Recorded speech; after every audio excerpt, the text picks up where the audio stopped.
vous allez connaître enfin qui est le vrai architecte du mal. Il a été témoin de la création du premier humain, de la dernière période de l'existence. Et il continuera d'exister jusqu'à l'approche de la fin du monde. Il fait tout pour être écarté de toute logique humaine.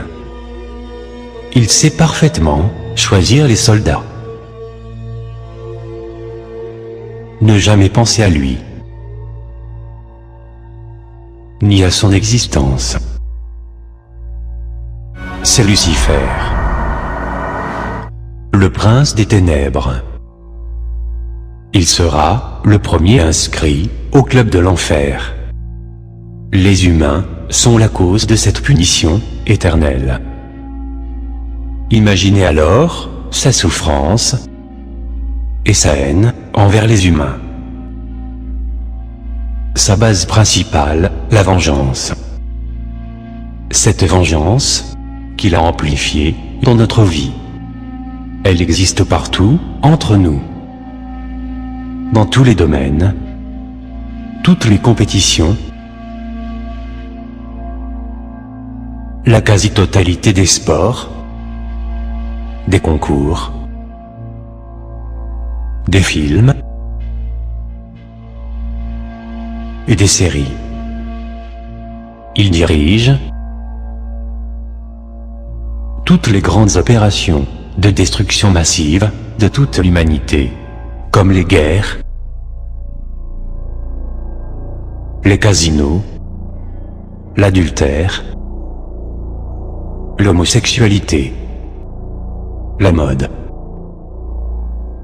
la drogue, le terrorisme, l'alcool, le sport. Il possède une armée de démons. Elle peut en contenir des dizaines de milliards d'individus, assez pour dominer et entourer un seul humain par des dizaines de démons, qui chacun s'emparera d'une occupation, ou une distraction, ou d'un amour, ou d'une haine. Nous allons voir que ces démons sont des formes de vie qui coexistent avec nous, et qui sont normalement hors notre portée visuelle et auditive. Ils possèdent des longueurs de vie dépassant largement des centaines d'années.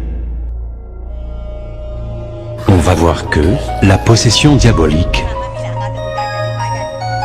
est derrière les grandes maladies psychiques, et loin des concepts d'exorcisme et des exorcistes. Ce sont des nations comme nous, capables d'inventer des technologies, et ils cherchent à percer notre monde. Leur nature est purement énergétique. Elle est composée de particules d'une flamme, ce qui leur facilite la brillance dans des cas spéciaux, comme fantômes ou extraterrestres.